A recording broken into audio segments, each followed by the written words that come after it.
محمد النبی وآلہ وسلم تسلیما اللہم صلی علی محمد وآل محمد وعجل فرج۔ ہم ترجمہ اس لیے پڑھتے ہیں تاکہ سمجھ آئے کہ ہم کیا کہہ رہے ہیں پروردگار سے۔ حمد ہے خدا کے لیے جو جہانوں کا پروردگار ہے، اور خدا ہمارے سردار اور اپنے نبی محمد صلی اللہ علیہ وسلم اور ان کی آل علیہ السلام پر رحمت کرے اور بہت بہت سلام بھیجے۔ اے معبود، حمد ہے تیرے لیے کہ جاری ہوگی تیری قضاء و قدر تیرے اولیاء کے بارے میں جن کو تو نے اپنے لیے اور اپنے دین کے لیے خاص کیا، اور جب کہ انہیں اپنے ہاتھ سے وہ نعمتیں عطا کی ہیں جو باقی رہنے والی ہیں، جو نہ ختم ہوتی ہیں اور جو نہ کمزور پڑتی ہیں۔ یہ سب اس شرط کے بعد ہوا کہ تو نے ان پر اس دنیا کی بے حقیقت اور جھوٹی شان و شوکت اور زینت سے دور رہنا لازم کیا۔ جیسے ایک نیام میں دو تلواریں نہیں رہ سکتیں، ویسے ایک دل میں محبت اہل بیت اور محبت دنیا نہیں سما سکتی۔ یا محبت دنیا رکھ لیں یا محبت اہل بیت رکھ لیں۔ تو عزیزان محترم، محبت اہل بیت کے لیے ضروری ہے کہ اپنے دل کو محبت دنیا سے آزاد کریں، پھر آپ کے دل میں محبت اہل بیت ہے۔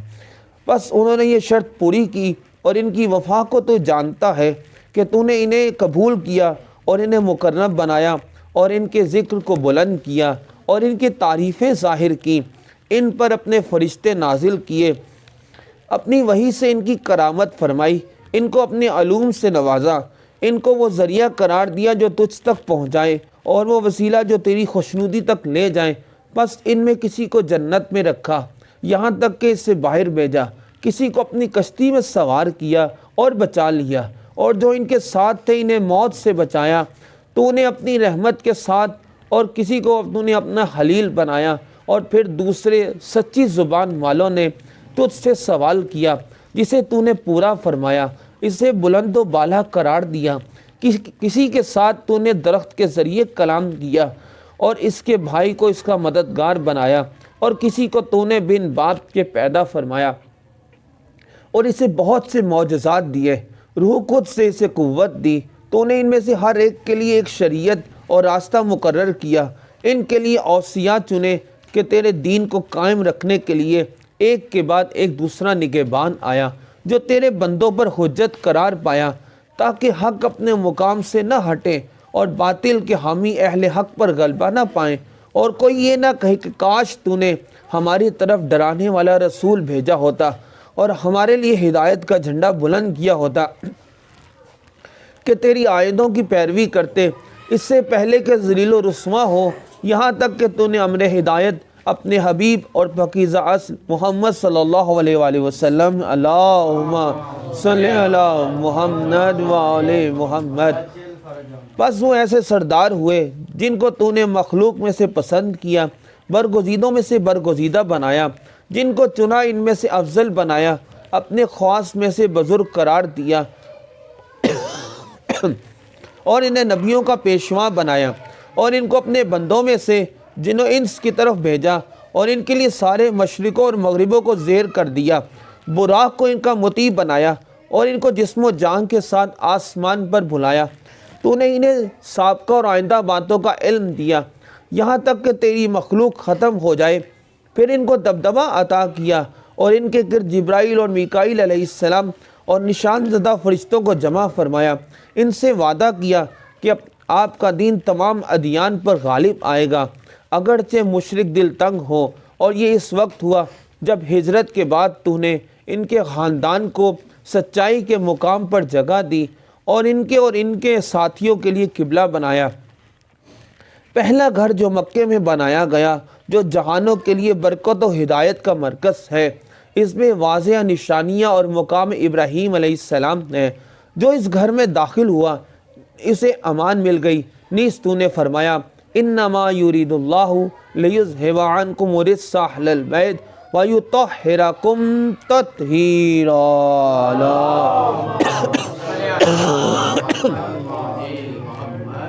اور اہل بیت تمہیں پاک رکھے جس طرح پاک رکھنے کا حق ہے۔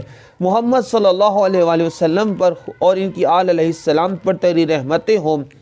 تو نے اہل بیت علیہ السلام کی محبت کو ان کا اجر رسالت قرار دیا قرآن میں پس تو نے فرمایا کہہ دے کہ میں تم سے اجر رسالت نہیں مانگتا مگر یہ کہ میرے اقربا سے محبت کرو، اور تو نے کہا جو اجر میں نے تم سے مانگا ہے تو وہ تمہارے ہی فائدے میں ہے۔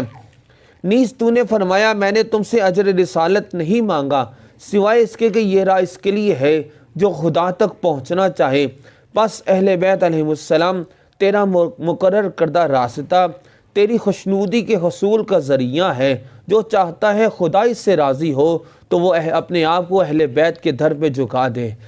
ہاں، جب محمد صلی اللہ علیہ وآلہ وسلم کا عہد رسالت پورا ہو گیا تو انہوں نے علی ابن ابی طالب علیہ السلام اللہم صلی علی محمد و آل محمد کو اپنے بعد ہادی قرار دیا۔ ان دونوں پر ان کی آل علیہ السلام پر اللہ کی رحمتیں ہوں۔ علی علیہ السلام رہبر ہیں جبکہ محمد صلی اللہ علیہ وآلہ وسلم خوف خدا سے ڈرانے والے اور ہر قوم کے لیے رہبر ہیں۔ پس فرمایا آپ نے جماعت صحابہ سے کہ جس کا میں مولا ہوں پس علی علیہ السلام بھی اسی کے مولا ہیں۔ اے معبود، محبت کر اس سے جو اس سے محبت کرے، دشمنی کر اس سے جو اس سے دشمنی کرے، مدد کر اس کی جو اس کی مدد کرے، ہوار کر اس کو جو اسے چھوڑ دے۔ نیز فرمایا کہ جس کا میں نبی ہوں علی علیہ السلام اس کا امیر و حاکم ہے، اور فرمایا میں اور علی علیہ السلام ایک درخت سے ہیں اور دوسرے لوگ مختلف درختوں سے پیدا ہوئے ہیں، اور علی علیہ السلام کو اپنا جانشین بنایا جیسے ہارون علیہ السلام موسیٰ علیہ السلام کے جانشین ہوئے۔ پس فرمایا اے علی علیہ السلام تم میری نسبت وہی مقام رکھتے ہو جو ہارون علیہ السلام کو موسیٰ علیہ السلام کی نسبت تھا، مگر میرے بعد کوئی نبی نہیں۔ آپ صلی اللہ علیہ وآلہ وسلم نے علی علیہ السلام کا نکاح اپنی بیٹی سردار زنان عالم سے کیا۔ مسجد میں ان کے لیے وہ امر حلال رکھا جو آپ کے لیے تھا، اور مسجد کی طرف سے سبھی دروازے بند کرائے سوائے علی علیہ السلام کے دروازے کے۔ پھر اپنا علم و حکمت ان کے سپرد کیا تو فرمایا میں علم کا شہر ہوں، علی علیہ السلام اس کا دروازہ ہے، لہٰذا جو علم و حکمت کا طالب ہے وہ اس در علم پر آئے۔ نیز یہ کہا اے علی علیہ السلام تم میرے بھائی، جانشین اور وارث ہو، تمہارا گوشت میرا گوشت، تمہارا خون میرا خون، تمہاری صلح میری صلح، تمہاری جنگ میری جنگ ہے، اور ایمان تمہاری رگوں میں شامل ہے جیسے وہ میری رگوں میں شامل ہے۔ قیامت میں تم حوض کوثر پہ میرے خلیفہ ہوگے، تم ہی میرے قرضے چکاؤ گے اور میرے وعدے نبھاؤ گے۔ تمہارے شیعہ جنت میں چمکتے چہروں کے ساتھ نورانی تختوں پر میرے آس پاس میرے قرب میں ہوں گے، اور اے علی علیہ السلام اگر تم نہ ہوتے تو میرے بعد مومنوں کی پہچان نہ ہو پاتی۔ چنانچہ وہ آپ صلی اللہ علیہ وآلہ وسلم کے بعد گمراہی سے ہدایت میں لانے والے، تاریکی سے روشنی میں لانے والے، خدا کا مضبوط سلسلہ اور اس کا سیدھا راستہ ہیں۔ نہ قرابت پیغمبر میں کوئی ان سے بھرا ہوا تھا، نہ دین میں کوئی ان سے آگے تھا، ان کے علاوہ کوئی بھی اوصاف میں رسول صلی اللہ علیہ وآلہ وسلم کے مانند نہ تھا۔ یہی وجہ ہے کہ جب علی علیہ السلام کو ظاہری خلافت ملی تو جب علی علیہ السلام نے پہلی نماز پڑھائی تو نماز پڑھنے والوں نے کہا کہ آج ہمیں رسول کی نماز یاد آ گئی۔ علی علیہ السلام اور نبی صلی اللہ علیہ وآلہ وسلم اور ان کی آل علیہ السلام پر خدا کی رحمت ہو۔ علی علیہ السلام نے تعویل قرآن پر جنگ کی اور خدا کے معاملے میں کسی ملامت کرنے والے کی ملامت کی پرواہ نہ کی، اور عرب سرداروں کو ہلاک کیا، ان کے بہادروں کو قتل کیا اور ان کے پہلوانوں کو بچانا۔ پس عربوں کے دلوں میں کینہ بڑھ گیا کہ بدر، خیبر، حنین وغیرہ میں ان کے لوگ قتل ہو گئے۔ پس وہ علی علیہ السلام کی دشمنی میں اکٹھے ہوئے اور ان کی مخالفت پر آمادہ ہو گئے۔ چنانچہ آپ نے بیعت توڑنے والوں، تفرقہ ڈالنے والوں اور ہٹ درمی کرنے والوں کو قتل کیا۔ جب آپ کا وقت پورا ہوا تو بعد والوں میں سے بدبخت ترین نے آپ کو قتل کیا۔ اس نے پہلے والے شقی ترین کی پیروی کی۔ رسول صلی اللہ علیہ وآلہ وسلم کا فرمان پورا نہ ہوا، جبکہ ایک رہبر کے بعد دوسرا رہبر آتا رہا، اور امت اس کی دشمنی پر شدت سے کمر بستہ ہو کر اس پر ظلم ڈھاتی رہی، آپ کی اولاد کو پریشان کرتی رہی، مگر تھوڑے سے لوگ وفادار تھے۔ اور ان کا حق پہچانتے تھے، بس ان میں سے کچھ قتل ہو گئے، کچھ قید میں ڈالے گئے اور کچھ بے وطن ہوئے۔ ان پر قضا وارد ہو گئی جس پر وہ بہترین اجر کے امیدوار ہوئے، کیونکہ زمین خدا کی ملکیت ہے، وہ اپنے بندوں میں سے جسے چاہے اس کا وارث بناتا ہے۔ کیا انجام کار پرہیزگاروں کے لیے ہے، اور پاک ہے ہمارا رب کہ ہمارے رب کا وعدہ پورا ہو کر رہتا ہے۔ ہاں، خدا اپنے وعدے کے خلاف نہیں کرتا، وہ زبردست ہے، حکمت والا ہے۔ پس حضرت محمد صلی اللہ علیہ وآلہ وسلم اور حضرت علی علیہ السلام کے ان دونوں پر خدا کی رحمت ہو، ان کے خاندان پر، ان پر رونے والوں کو رونا چاہیے، چنانچہ ان پر اور ان جیسوں پر دھاڑے مار کر رونا چاہیے۔ بس ان کے لیے آنسو بہائے جائیں، رونے والے چیخ چیخ کر روئیں، نالہ و فریاد بلند کریں اور اونچی آوازوں میں رو کر کہیں، کہاں ہے حسن علیہ السلام، کہاں ہے حسین علیہ السلام۔ عزادارو، یہ جو دن جا رہے ہیں یہ ایام سیدہ ہے۔ آپ جانتے ہیں نا جناب سیدہ کتنی زخمی ہے۔ عزادارو، بس ایک دو جملے عرض کروں گا تاکہ آپ کی آنکھوں میں آنسو آ جائیں۔ عزادارو، جب یہ بی بی دربار کی طرف گئی ہے نا، عزادارو، انہیں جناب سیدہ کا ایک دروازہ دربار کی طرف کھلتا تھا، گھر کا دروازہ، لیکن جناب سیدہ نے وہ رستہ نہیں استعمال کیا۔ جناب سیدہ نے وہ رستہ استعمال کیا تاکہ ہر جانے والا دیکھے کہ رسول کی بیٹی جا رہی ہے۔ جناب فضا روایت کرتی ہے کہ جب جناب سیدہ جا رہی تھی تو ایک چادر کا کونا زمین پہ خط کھینچتا ہوا جا رہا تھا۔ عزادارو، جب جناب سیدہ دربار پہنچی ہیں، اب جناب سیدہ جب دربار جا رہی ہوں گی تو جناب سیدہ کے ذہن میں ہوگا نا کہ جب بابا تھے تو جب جناب سیدہ جاتی تھی تو رسول اللہ اپنی نشتی چھوڑ دیتے تھے، اور نشتی چھوڑ دیتے تھے۔ جب تک جناب سیدہ کھڑی رہتی تھی تب تک رسول اللہ کھڑے رہتے تھے، بلکہ آگے بڑھ کر رسول اللہ جناب سیدہ کا استقبال کرتے اور وہاں بٹھاتے جہاں رسول خود بیٹھے رہتے۔ اب یہ نہیں کہ عالم نے لکھا کسی نے کہ شاید رسول اللہ ساتھ بیٹھتے تھے یا نیچے بیٹھتے تھے، یہ نہیں پتا۔ عزادارو، جملہ سنیے گا، اب جناب سیدہ کے ذہن میں ہوگا، لیکن جب جناب سیدہ دربار میں گئی لیکن ماحول دربار کا بدل گیا۔ عزادارو، جناب سیدہ دربار میں کتنی دیر کھڑی رہی، کھڑی رہنے کے بعد عزادارو جناب سیدہ کی آواز آئی، اے چچا سلمان، ان سے کہہ میں اتنی دیر کھڑی رہنے کی عادی نہیں۔ عزادارو، دربار میں سے ایک شکی ترین آگے بڑھا، کہنے لگا کیوں آئی ہے دربار میں؟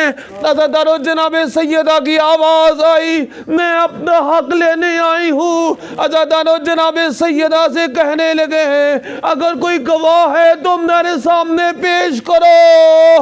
عزادارو، جناب سیدہ صدیقہ کبریٰ ہے لیکن کہنے لگی میں جھوٹ نہیں بولتی۔ عزادارو، جناب سیدہ نے ایک ہاتھ امام حسن مجتبیٰ کے سر پہ رکھا، ایک ہاتھ امام حسین کے سر پہ رکھا، کہا یہ گواہ ہے، کہا ہم تیرے گواہ نہیں مانتے۔ عزادارو، جناب سیدہ نے عزادارو اپنی چادر کے نیچے سے تحریر مصطفیٰ کو نکالا۔ عزادارو، تحریر مصطفیٰ عزادارو پورے دربار میں پھرتی رہی۔ عزادارو، لعین نے ایک حرکت کی۔ عزادارو علماء کہتے ہیں وَشَقَّتَا وَشَقَّتَن، عزادارو اس نے رسول کی تحریر کو پھاڑا، زمین پہ پھینکا، صرف پھینکا نہیں، ایک عالم کا جملہ اس پہ تھوکا۔ عزادارو، جناب سیدہ اپنے بابا کی تحریر پہ گری اور فرماتی ہے میرا حق نہ دو لیکن میرے بابا کی تحریر کو پھاڑو نا۔ عزادارو جناب سیدہ جب آئی تھی، جناب سیدہ کی کمر سیدھی تھی، جناب سیدہ کے سر کے بال سیاہ تھے، لیکن عزادارو جب جناب سیدہ واپس گئی ہے، عزادارو جناب سیدہ کے سر کے بال سفید ہو گئے، جناب سیدہ کی کمر جھک گئی۔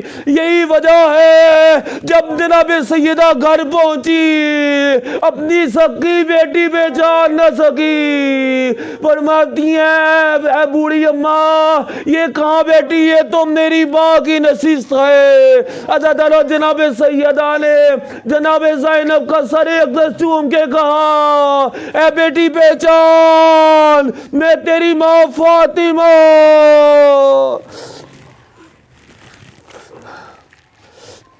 اونچی آوازوں میں رو کر کہے کہاں ہے حسن علیہ السلام، کہاں ہے حسین علیہ السلام؟ عزادارو ایک جملہ اور عرض کر دو، اجازت دیتے ہیں ایک جملہ اور۔ عزادارو جب کسی کا ماں مر جاتی ہے نا، عزادارو محلے والے آتے ہیں، اگر بچے چھوٹے ہو نا تو بڑی تسلی دیتے ہیں کہ اے بچوں اگر تمہاری ماں مر گئی تو کیا ہے، خالہ آگے بڑھتی ہے، پھوپھیاں آگے بڑھتی ہے، بچوں اگر کوئی پریشان ہونی ہوئی تو مجھے بتانا میں آؤں گی۔ لیکن عزادارو جناب سیدہ کے بچوں کی اپنی قسمت ہے، اب جناب سیدہ کے بچے اپنی ماں کو رونا چاہتے ہیں، لیکن علی علیہ السلام فرماتے رونا نہیں، اگر آواز بلند ہوئی تو مدینے میں پتہ چل جائے گا۔ آئیے ہم رو کر کہیں کہاں ہے حسن علیہ السلام؟ آئیے مولا حسن آپ کی ماں کا آپ کو پرسہ پیش کرتے ہیں۔ کہاں ہے حسین علیہ السلام؟ کہاں گئے فرزندان حسین علیہ السلام؟ ایک نیک کردار کے بعد دوسرا نیک کردار، ایک سچے کے بعد دوسرا سچا۔ کہاں گئے جو ایک کے بعد ایک راہ حق کے رہبر تھے؟ کہاں گئے جو اپنے وقت میں خدا کے برگزیدہ تھے؟ کدھر گئے وہ چمکتے سورج؟ یہ تعارف دیکھیے گا، کدھر گئے وہ چمکتے سورج؟ کیا ہوئے وہ دمکتے چاند؟ کہاں گئے وہ جلملاتے ستارے؟ کدھر گئے وہ دین کے نشان، وہ علم کے ستون؟ کہاں ہے خدا کا آخری نمائندہ جو رہبروں کے اس خاندان سے باہر نہیں ہے؟ کہاں ہے امام زمان؟ کہاں ہے وہ جو ظالموں کی جڑیں کاٹنے کے لیے آمادہ ہے؟ کہاں ہے وہ جو انتظار میں ہے کچھ کو سیدھا نہ درست کو درست کرے؟ کہاں ہے وہ امیدگاہ جو ظلم و ستم کو مٹانے والا ہے؟ کہاں ہے وہ جو فرائض اور سنن کو زندہ کرنے والا امام؟ کہاں ہے وہ جو ملت اور شریعت کو راست کرنے والا؟ کہاں ہے وہ جس کے ذریعے قرآن اور اس کے احکام کے زندہ ہونے کی توقع ہے؟ کہاں ہے وہ جو دین اور اہل دین کے طریقے روشن کرنے والا؟ کہاں ہے وہ جو ظالموں کا زور توڑنے والا؟ کہاں ہے وہ جو شرک و نفاق کی بنیادیں ڈھانے والا؟ کہاں ہے وہ جو بدکاروں نافرمانوں اور سرکشوں کو تباہ کرنے والا؟ کہاں ہے وہ جو گمراہی اور تفرقے کی شاہیں کاٹنے والا؟ کہاں ہے وہ جو کچ دلی و نفس پرستی کے داغ مٹانے والا؟ کہاں ہے وہ جو جھوٹ اور بہتان کی رگیں کاٹنے والا؟ کہاں ہے وہ جو سرکشوں اور مغروروں کو تباہ کرنے والا؟ کہاں ہے وہ جو دشمنوں گمراہ کرنے والوں اور بے دینوں کی جڑیں اکھاڑنے والا؟ کہاں ہے وہ جو دوستوں کو باعزت دشمنوں کو ذلیل کرنے والا؟ کہاں ہے وہ جو سب کو تقوی پر جمع کرنے والا؟ کہاں ہے وہ جو خدا کا دروازہ جس سے وارد ہو؟ کہاں ہے وہ جو مظہر خدا کے جس کی طرف خوددار متوجہ ہو؟ کہاں ہے وہ جو زمین و آسمان کے پیوست رہنے کا وسیلہ؟ کہاں ہے وہ جو یوم فتح کا حکمران اور ہدایت کا پرچم لہرانے والا؟ کہاں ہے وہ جو نیکی اور خوشنودی کا لباس پہننے والا؟ کہاں ہے وہ جو نبیوں کے خون اور نبیوں کی اولاد کے خون کا دعوے دار؟ کہاں ہے وہ جو کربلا کے مقتول حسین علیہ السلام کے خون کا مدعی؟ امام انتظار میں ہے کہ کب مجھے اذن ظہور ملے ہیں، کب میں پوچھوں میرے جد حسین کا قصور کیا تھا؟ کہاں ہے وہ جو اس پر غالب ہے جس نے زیادتی کی اور جھوٹ باندھا؟ کہاں ہے وہ کہ جب پریشان جب دعا مانگے تو قبول ہوتی ہے؟ کہاں ہے وہ جو مخلوق کا حاکم جو نیک اور پرہیزگار ہے؟ کہاں ہے وہ جو نبی مصطفیٰ کا فرزند اور علی المرتضیٰ کا فرزند، خدیجہ پاک سلام اللہ علیہ کا فرزند ایام سیدہ آغاز ہوئے ہیں؟ ایک جملہ سنیے گا عالم دین کا، وہ عالم دین کہتے ہیں جب ایام سیدہ ہو تو آپ کسی بھی امام کو ان کی جدہ کا پرسہ دے سکتے ہیں، لیکن عزادارو اس عالم دین کا جملہ ہے، وہ کہتے ہیں اگر آپ یہ کہیں اے فرزند زہرا مہدی، ہم آپ کو آپ کی جدہ کا پرسہ دینے آئے ہیں۔ انہوں نے کہا ایک جملہ ان کا ایک اور نقل کرتا چلو، یہ محالی رضا رضوی صاحب کا جملہ ہے، وہ کہتے ہیں امام سما کو اگر آپ جلدی بلانا چاہتے ہیں ویسے تو کسی بھی لقب سے بلائیں تو وہ آپ کی مدد کے لیے آئیں گے، لیکن آپ اگر انہیں کہنا یبن زہرا تو وہ جلدی پہنچتے ہیں، تو میں کہوں گا مولا ہم کنیزادے غلام زادے بیٹھے ہیں، اور فاطمہ کبریٰ سلام اللہ علیہ کا فرزند مہدی علیہ السلام، قربان ہم سب کے والدین آپ پر، میرے ماں باپ اور میری جان آپ کے لیے فدا ہے۔ اے خدا کے مقرب سرداروں کے فرزند، اے پاک نسل بزرگواروں کے فرزند، اے ہدایت یافتہ رہبروں کے فرزند، اے برگزیدہ خوش اتوار بزرگوں کے فرزند، اے پاک نہاد سرداروں کے فرزند، اے پاک بازوں پاک شدگان کے فرزند، اے پاک نژاد و سادات کے فرزند، اے وسیع القلب عزت داروں کے فرزند۔ تعارف دیکھیے امام زمان کا کتنا خوبصورت ہے۔ اے روشن چاندوں کے فرزند، اے روشن چراغوں کے فرزند، اے روشن سیاروں کے فرزند، اے چمکتے ستاروں کے فرزند،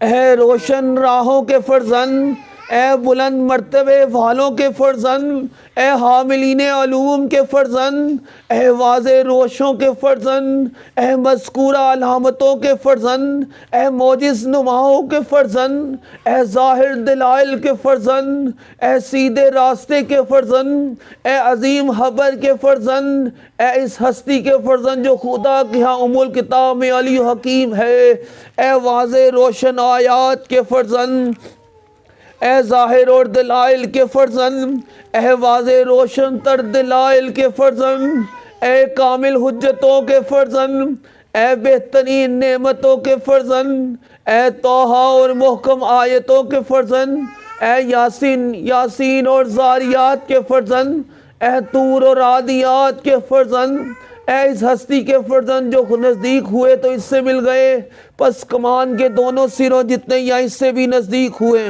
اللہ کے قریب ہو گئے۔ کاش میں جانتا کہ اس دوری نے آپ کو کہاں جا ٹھہرایا ہے، کس زمین میں کس خاک نے آپ کو اٹھا رکھا ہے، آپ مقام رضوہ میں ہے یا کسی اور پہاڑ پر ہے یا وادی طویٰ میں ہے، یہ مجھ پر گرا ہے۔ یہ ذرا غور طلب جملے ہیں، یہ مجھ پر گرا ہے کہ مخلوق کو دیکھوں اور آپ کو نہ دیکھ پاؤں، نہ آپ کی آہٹ سنوں اور نہ سرگوشی۔ مجھے رنج ہے کہ آپ تنہا سختی میں پڑے ہیں، میں آپ کے ساتھ نہیں ہوں، میری آہذاری آپ تک نہیں پہنچ پاتی، میری جان آپ پر قربان کہ آپ غائب ہیں مگر ہم سے دور نہیں ہیں، میں آپ پر قربان آپ وطن سے دور ہیں لیکن ہم سے دور نہیں، میں آپ پر قربان آپ ہر محب کی آرزو، ہر مومن و مومنہ کی تمنا ہے کہ جس کے لیے وہ نالہ کرتے ہیں، میں قربان آپ وہ عزت دار ہیں جن کا کوئی ثانی نہیں، میں قربان آپ وہ بلند مرتبہ ہے جن کی برابر کوئی نہیں، میں قربان آپ وہ قدیمی نعمت ہے جن کی مثل نہیں، میں قربان آپ جو شرف رکھتے ہیں وہ کسی اور کو نہیں مل سکتا۔ کب تک ہم آپ کے لیے بے چین رہیں گے اے میرے آقا، کب تک اور کس طرح آپ سے خطاب کروں اور سرگوشی کروں؟ یہ مجھ پر گرا ہے کہ سوائے آپ کے کسی سے جواب پاؤں یا باتیں سنوں۔ مجھ پر گناہ ہے کہ میں آپ کے لیے روؤں اور لوگ آپ کو چھوڑے رہیں۔ مجھ پر گناہ ہے کہ لوگوں کی طرف سے آپ پر جو گزرے تو کیا کوئی ساتھی ہے جس کے ساتھ مل کر آپ کے لیے گریہ وزاری کروں؟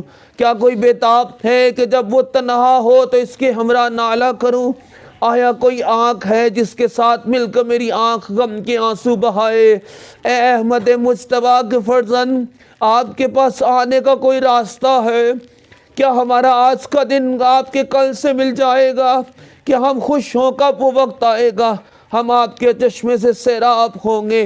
کب ہم آپ کے چشمے شیریں سے پیاس بجھائیں گے؟ اب تو پیاس بھی طولانی ہو گئی۔ کب ہماری صبح شام آپ کے ساتھ گزرے گی اور ہماری آنکھیں ٹھنڈی ہوں گی؟ کب ہم آپ کو دیکھیں گے جبکہ آپ کی فتح کا پرچم لہراتا ہوگا؟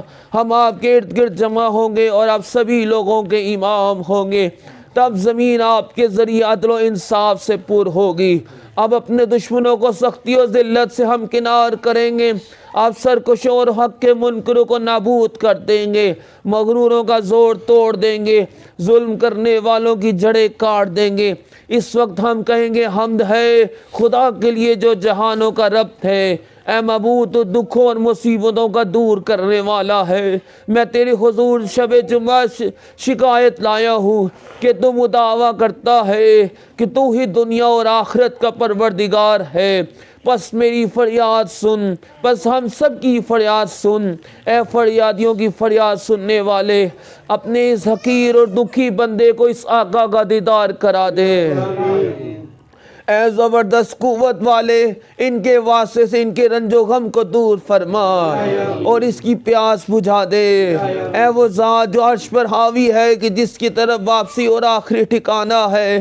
اے معبود، ہم ہیں تیرے حقیر بندے جو تیرے ولی العصر کے مشتاق ہے، جن کا ذکر تو نے تیرے نبی نے کیا ہے۔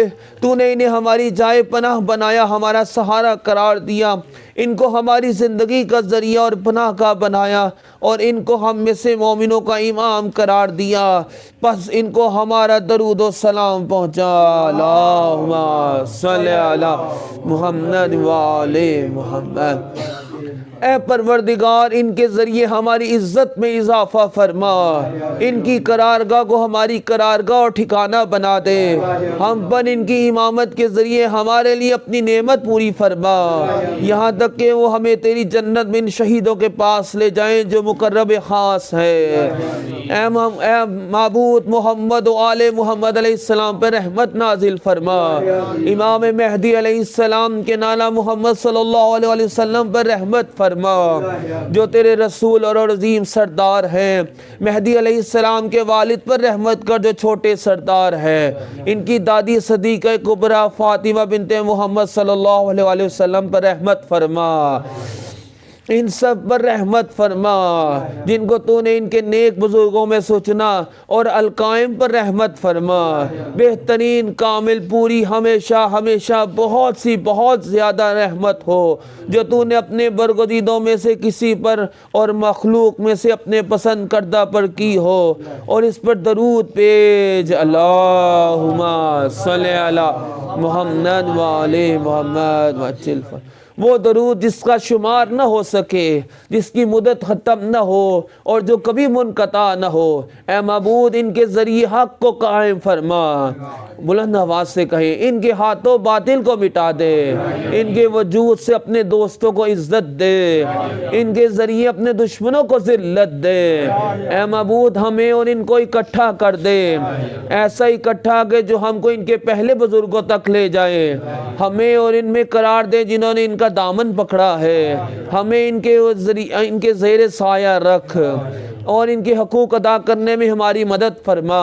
ان کی فرما برداری میں کوشاں بنا دے، ان کی نافرمانی سے بچائے رکھ، ان کی خوشنودی سے ہم پر احسان کر، ہمیں ان کی محبت عطا فرما، ان کی رحمت، ان کی دعا اور ان کی برکت عطا فرما، جس کے ذریعے ہم تیری وسیع رحمت اور تیرے ہاں کامیابی حاصل کریں۔ ان کے ذریعے ہماری نماز قبول فرما، ان کے وسیلے ہمارے گناہ بخش دے شب جمعہ پروردگار، ان کے ذریعے ہم سب کے مرحومین کے گناہ کو بخش دے، ان کے واسطے سے ہماری دعا منظور فرما، ان کے ذریعے سے ہماری روزیاں فراخ کر دے پروردگار۔ ایک تو 313 قسم کا رزق ہے اس دنیا میں، 313 قسم کا رزق، تو پروردگار سب سے کمال رزق تیری معرفت ہے، تو پروردگار ہم نے اپنی معرفت، اور جو سب سے کم رزق ہے جو ہم کھاتے ہیں، سب سے کم جس کا درجہ ہے وہ رزق ہے جو ہم کھاتے ہیں، تو پروردگار جو 313 اقسام کا رزق ہے پروردگار وہ تمام رزق ہمیں عطا فرما پروردگار، جو علم کی صورت میں ہو، معرفت کی صورت میں، وفا کی صورت میں، اخلاق کی صورت میں، ہر پروردگار ہر طرح پروردگار غم حسین میں جو بہنے والے آنسو ہیں جو بدستِ جناب سیدہ تقسیم ہوتے ہیں